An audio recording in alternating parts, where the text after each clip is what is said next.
It starts one of two ways in life. Either you're thrown into it or you choose it. Either it seizes you unwillingly or you feel the unrest and you move toward it. But the truth is, people, all of life is this journey that these wise men took. All of life. When I was a kid, we used to enjoy this song. I was probably 2 or 3 years old, so it was probably, 1970 or so. And I had older brothers, several of them. And of course, anytime we'd hear this song around Christmas time, the song of the three wise men, we three kings of Orient, They, of course, older brothers, being what older brothers are, taught me the other version, the one we've all heard, right? And of course, there are variants on the theme, but the essential song is, we three kings of Orient are, tried to smoke a rubber cigar. It was loaded and exploded. Never smoke a rubber cigar. And what's interesting, though, is that we have that song for the three wise men. We have sort of a silly version of Jingle Bells, and we have a silly version of Rudolph. But we don't have the silly version of some of the more serious songs, Silent Night and Angels We Have Heard on High, and O Come, Emmanuel. And the silly version of the song almost lends to the fact that this isn't a major part of the story. The child is born whether the wise men come or not. I'm not saying it's an insignificant part, but it's just not as significant as the actual birth. So sometimes we almost forget about this whole experience of the wise men coming. Now, we call this Sunday Epiphany Sunday, and Epiphany simply means to show. To show. And this is basically when we celebrate that it's like when the baby is born, and the mother and the father are in the hospital, and then this is when they come home. And the baby meets the world, and the baby meets the in-laws, and so forth. The wise men coming is the celebration of Jesus being shown to the world. And on one hand, it's not as central as the actual birth, but it's still a significant part of the story. And in fact, what it truly is, this story is not just this event of the wise men coming and being and seeing the baby, but it's all that preceded it as well. See, the part that we often forget isn't just the wise men bringing the gold, frankincense, and myrrh. The part that we often forget is the journey that preceded it. Scholars have said that the three wise men traveled anywhere between 2,000 and 4,000 miles. Had they come from China, it would have been 4,000 or more. Had it been India, somewhere around 3,000. By camel. Try to travel 4,000 miles by car, and it's going to take you a week and a half, 2 weeks. Do it by camel, probably a year. They went on the journey. And it makes you wonder, why? If they were wise men, that implies that they had some measure of intellect, some measure of probably standing in life, if they were able to bring the sorts of gifts they brought. Why? Fundamentally, people, life is about this journey that the wise men took. Now, to the best of our knowledge, they took it voluntarily. There was something stirring in them. They felt through their studies or through their lives, something was drawing them out. And they ended up following the star a long ways. But some unrest. It was a choice. They chose to move toward the star. But the spiritual journey is not always triggered by a choice. Oftentimes, it's triggered by circumstances. Oftentimes, it's triggered by life. And it's this notion of a spiritual journey that is oftentimes thrust upon us by life, that changes who we are as people, that changes our own relationship with God. It's this notion of a spiritual journey that I want us to look at today. As I preach today, I need 1 or 2 or 3 people, if you would, to intercede in prayer, that God's word would be spoken through me. Please, if I could just get 1 or 2 people to pray for me as I'm preaching, so that God's word is pure and coming through. Thank you. Pam, thank you. Thank you, Lonnie. Okay. I had the opportunity to go home last weekend. It was Saturday. I originally wasn't going to go home. We had known for about a week or so that my mother was going to be having to have heart surgery. And so I was going to go immediately after Christmas, but I had work to do.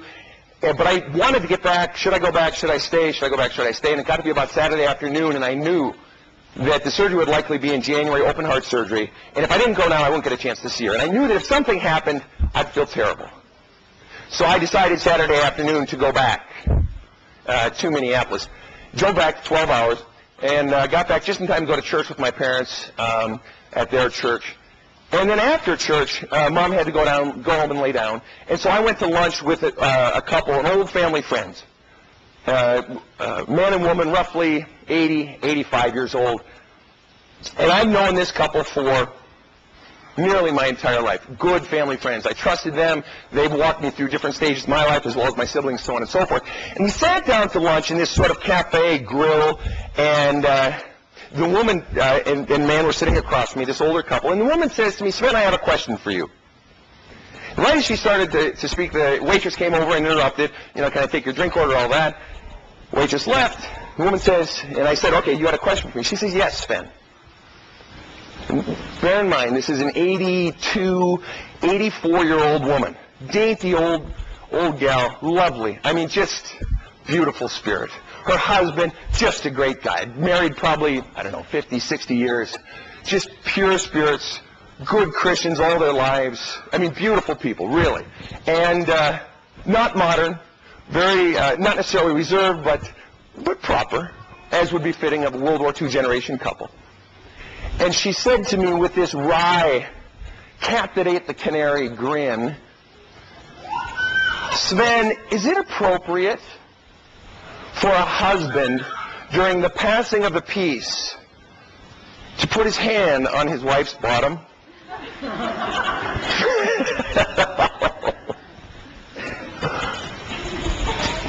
If that had happened in a church by an 18-year-old, we would have thought it's horrible, right? If we saw a 30-year-old couple in church doing something like that, we'd think, what's this? But it's different, isn't it? It's different. When it's 80 or 85, it's not offensive. It's oddly beautiful. 80, 85 years old, and they still have that spark. But what makes this story interesting is that about 40 years ago, this same woman, we've spoken many times over the years, and she's trusted me with part of her personal story, and I trusted her with mine. She said that when she was in her mid-40s, she had already had about 7 children by that time.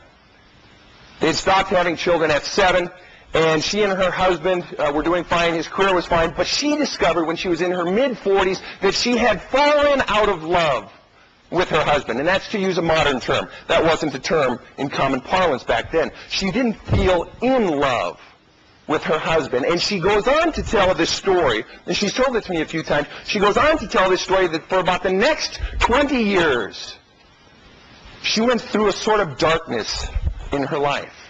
Her career actually was going well. Her kids were being raised well. They had enough money in their lives. They were fine. They weren't wealthy, but they were fine. But she had a darkness. Part of it was this darkness in her relationship with her husband, this feeling not in love. And they still loved each other. This is old school, remember. So she was still committed to her husband, and her husband still committed to her. But she didn't feel it. She sometimes is known to somewhat needle young couples who say, "Oh, I don't feel in love with my wife," or "I don't feel in love with my husband." And she says, 20 years went where I didn't feel in love with my husband. Now, there were times in those 20 years when I did. There were times of brightness, and there were times of happiness, and there were times of laughter, and there were times of joy. But generally speaking, there was 20 years of darkness in her life. And she, being a very deep Christian woman, she ties that in with, synthesizes that in with her spiritual life. She said, "Sven, over the course of those 20 years, the constant question in my life is, where are you, God? I have such pain. This hurts so badly. Where are you, and why won't you take this away?" 20 years. Eventually, by her late 60s, the children had grown and gone and gotten careers of their own. And slowly, from her late 60s on now into her early to mid-80s, slowly she began to fall in love with her husband again. Slowly, not just her marriage, but her life began to crack open. And the light and the joy came again. The darkness had set in for so long.